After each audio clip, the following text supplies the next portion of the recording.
It's Bourbon Night. Hello, I'm Chad. I'm Sarah. Sarah, what do we got here on the table? We have Jack Daniel's 14 year.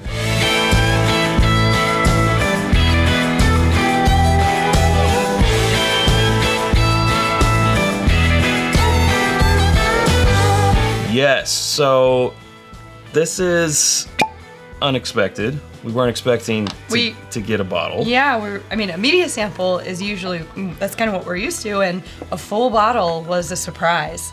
We had expected to give our review on site at a Jack Daniel's event that was hosted by the podcast, where Chris Fletcher, the Master Distiller of Jack Daniel's, was.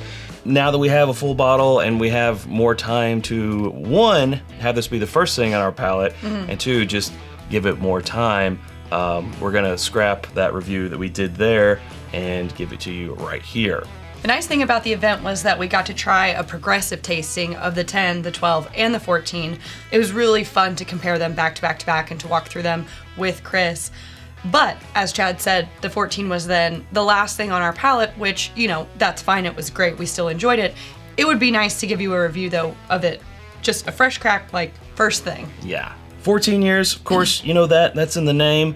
What we weren't expecting was the proof. So we have laddered our way up 10, 12, and now 14. We've gone from 97 to 107 to now 126 proof.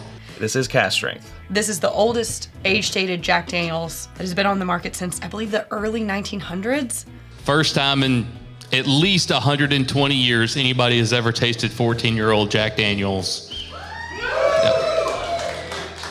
And they're planning on continuing the series, in accordance with what used to be back in the day, which included an 18 and a 21 year. Right. So, we'll have to wait a few more years before that 18 year, but that's what's on the horizon. This is right out of the barrel. We batched it.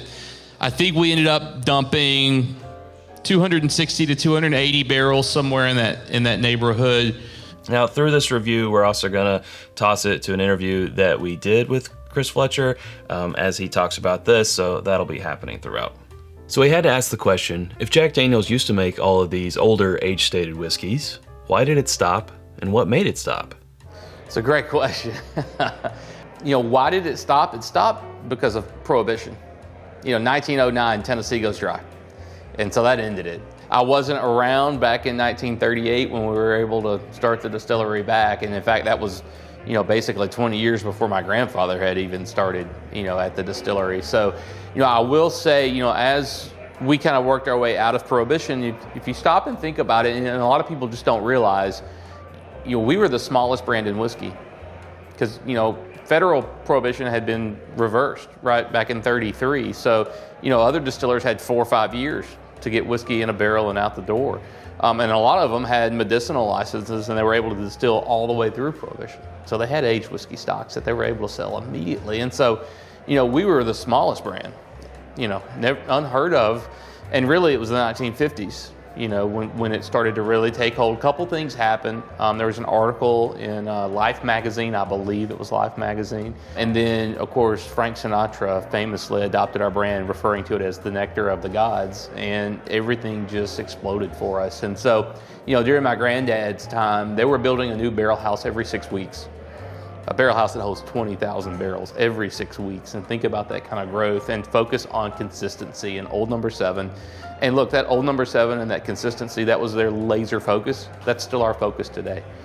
Every one of these 14-year-old barrels, it's Old Number 7, right? Now, certainly it is aged longer. Old Number 7 averages about 52 months old or so, somewhere in there.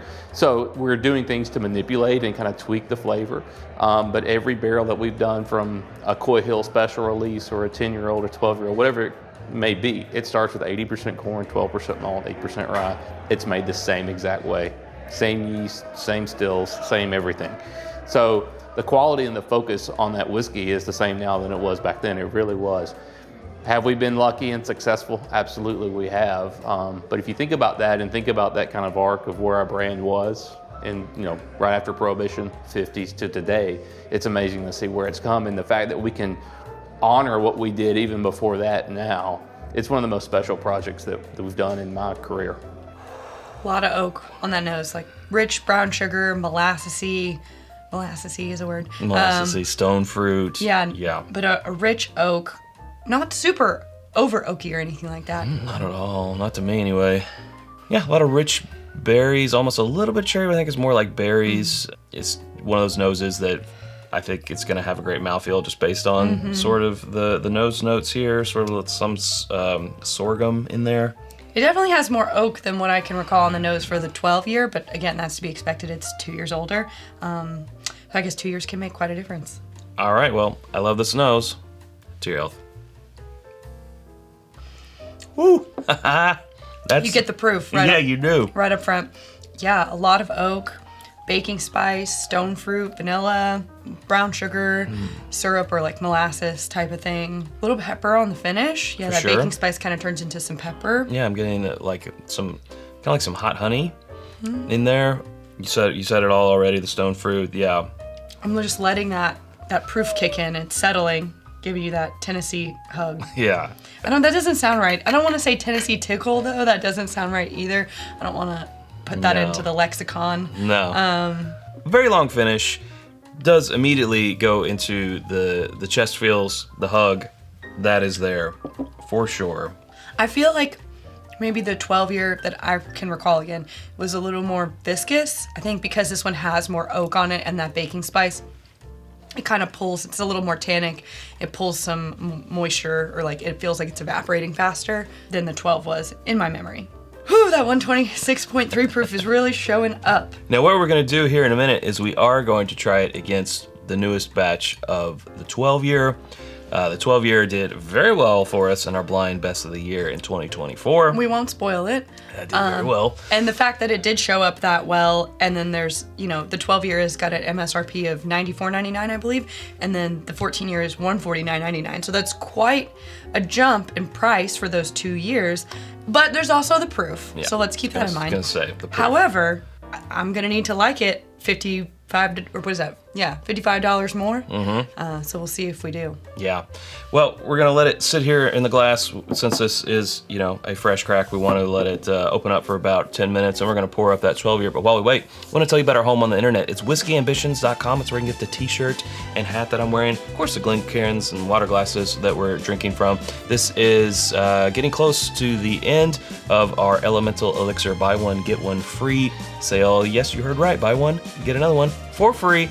Just use coupon code GOLDENHOUR at checkout for however many you put in there. Do the same amount to get those free. Also, our bottle cut candles, hoodies, and all that more coming soon at whiskyambitions.com. And you can become a patron at patreon.com/itsbourbonnight and join our community for as little as $1 a month. We've been doing lots of barrel picks lately, lots of things coming out there. Discounts on that merch depending on your tier with your Patreon membership, after the episode exclusives, access to events, and just a general knowings of what's our goings on are. Yeah. And a lot more. Yeah, getting your over name there. down here as well, and all that. All right, we're gonna let it sit here for about another 9 minutes, and we'll be right back after this. And we're back. Thanks for sticking around. All right, this 14 has been in this glass opening up. Let's see if anything has changed. So many wood notes on the nose really coming through. And also, I'm getting more of a savory note now off of this nose. Black pepper on a steak. Nice medium rare steak. Oh, that's good. Okay. I don't think it's changed very much. Sitting out, it's still very wood forward, very oak forward notes with that vanilla. I feel like this stone fruit has quieted down a little bit. The oak has kind of pushed more towards the front. This sip, not before, but on this sip, I get a little bit of nuttiness, I feel like. I'm more acclimated to the proof now, so it's not such a first thing in the day. Yeah. Well, I'm ready to try it against the 12-year, which we've already got poured up over here during our break. Yes. We'll go ahead and bring that in. It'll be now in, let's have it on our right. Perfect. Yeah, there we go. So the 12-year, this is the new batch, which is batch number 3. It was batch number 2 that did very well in our blind best of the year. So this is a new batch, but Could very well be different results. but it's also a 12-year, and it's also 107 proof, just like the last batch, just different batch of barrels that went into it, of course. From batch 4, a 10-year-old, now to batch 3, a 12-year-old. This one to me at 107 proof, and we didn't really know where we wanted to land on proof for the 12-year-old and how it would play out. We did think, or at least I felt pretty strongly that as we worked our way up in age, I wanted the proof to go up a little bit because, the higher the proof, it's going to retain a little bit of natural sweetness anyway, just from the spirit from the whiskey itself. And so obviously the biggest thing that we're worried about is over oaking. So far, so good. I couldn't be more pleased, honestly, than what we've gone through now through really all 4 batches of the 10. I mean, some are going to finish off a little drier than others. That's just going to happen. You're going to see that, and you're going to see that variation all through each batch. And that's why we put a batch number on every one of them. So you'll know batch to batch what kind of variability there is. It won't be as variable as a single barrel product, obviously, because these are batch, usually a couple hundred barrels, but between 200 and 300 each time we've dumped these. The yield gets worse and worse, obviously, the older we get, and it does exponentially get worse because as that liquid level evaporates down through the barrel, you actually start losing it at a higher rate because it's exposed to more air. Now, is this an official 2025 release? It is. Wonderful. So we can go into this year's best of. Yeah, the 10, we feel the 12, the 14. All 3 of these could technically, depending on how we feel about them, go into our blind best of the year, or maybe we just go with the favorite of the favorite 3, or maybe top the 2. Top 2, yeah. Yeah. Now this. A lot in common. It's crazy what a difference. I mean, again, it's 2 years, but it's also that proof. This is 107, so it's nearly 20 proof points lower. But how it changes, what is essentially, it's the same DNA, the same treatment other than just being aged 2 years longer and then not, proof down. The oak is there, but more subdued on this, which I think lets the fruit notes, those like jammy stone fruit notes, come to the forefront. Mm-hmm. I'm also getting a little nutty on this one, and I normally don't get that on Jack Daniels. I think the baking spice is a little more delicate on this one. A little less peppery. Peanuts. That's what I'm getting there. But all right, let's dive in to your health again.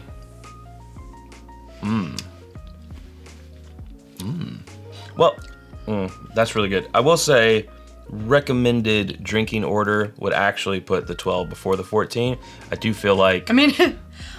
And we're gonna, our next sip will be more acclimated to it. But coming off 126.3 to 107, there is a difference. However, saying that, it's really standing up. I was gonna say, I really feel like the 12-year, at 107 is really holding its own against this cast strength. I'm getting a little bit of proof difference, but it's not like, oh, we definitely should have done this one first. This isn't fair. Mm-hmm. I think it's still kind of fair. Yeah, but this next sip is really gonna be where it's at. Yep, there we go. The same thing, the stone fruits, the jamminess, the oak, which, it's hard to say that this one is so much less oaky than the 14. I really don't feel like it is, and I feel like it's because there's a lot of proof in there, and the proof sort of not gets in the way, but if these were the same proof, I feel like it would be easier to tell that there is more oak on the 14-year. Maybe you feel differently? I think that this one, it has a good amount of oak. You can definitely taste the age and the maturity in the 12-year-old Jack Daniels. It just feels more balanced and in harmony with the other flavors that are happening, right? Like you have the baking spice, but it's not jutting out extremely into baking spice. There is vanilla, there is like a brown sugar note. There reminds me a lot of like pastry, and then obviously that stone fruit.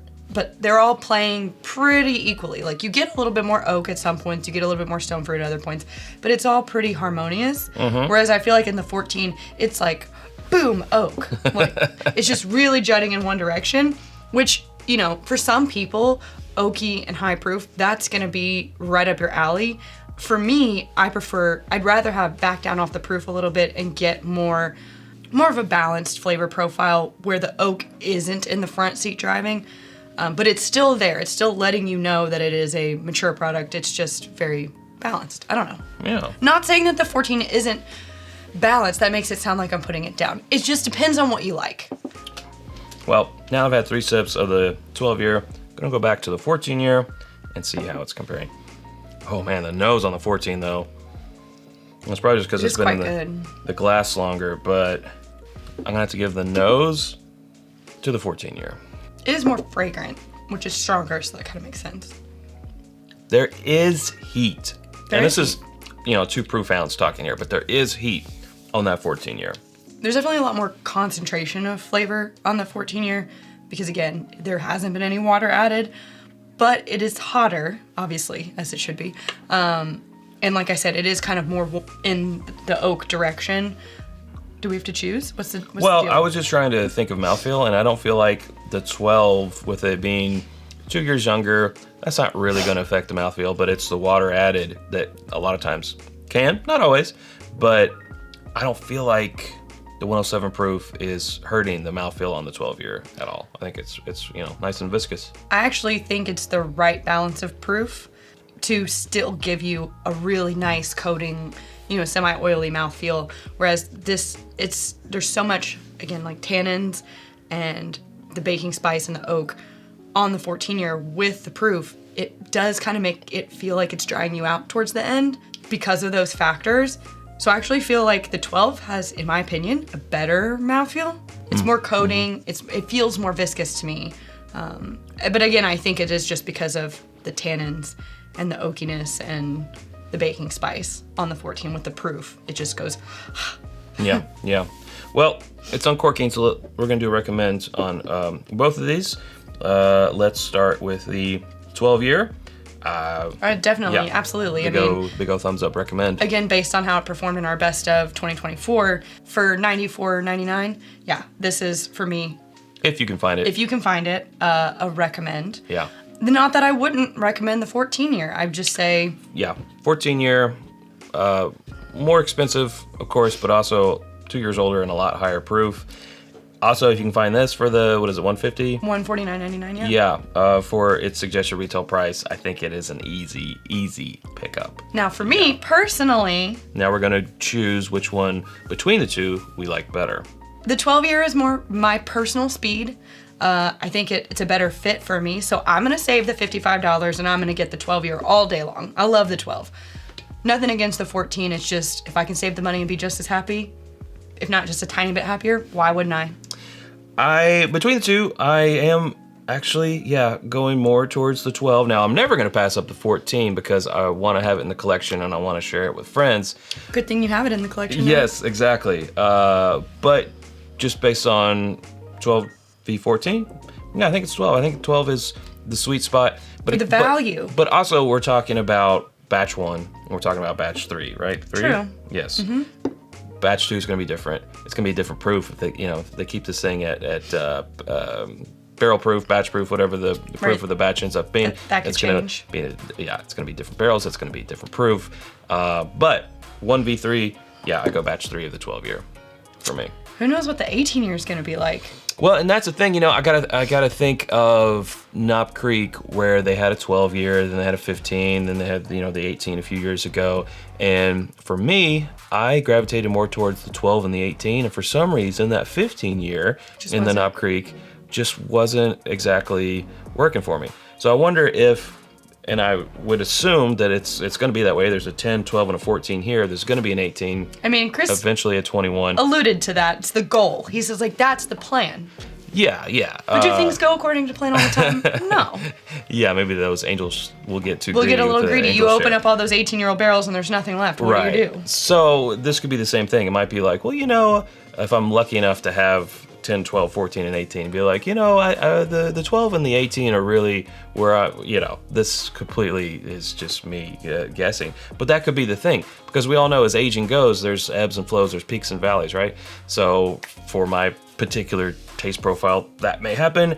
I'm just looking forward in 4 years to when I can make that assessment, right? Yeah. The 12 is always going to be tough to beat for me. Like that is, in my opinion, that's the sweet spot. Very true. All right, well, that's where we better leave it. If you haven't subscribed us already, you can do so by clicking right up here. There's suggestions of other videos down here, and hope to see you over there in one of those. Thanks, Sarah. Thanks, Chad. Okay, until next time, drink more bourbon, Tennessee whiskey.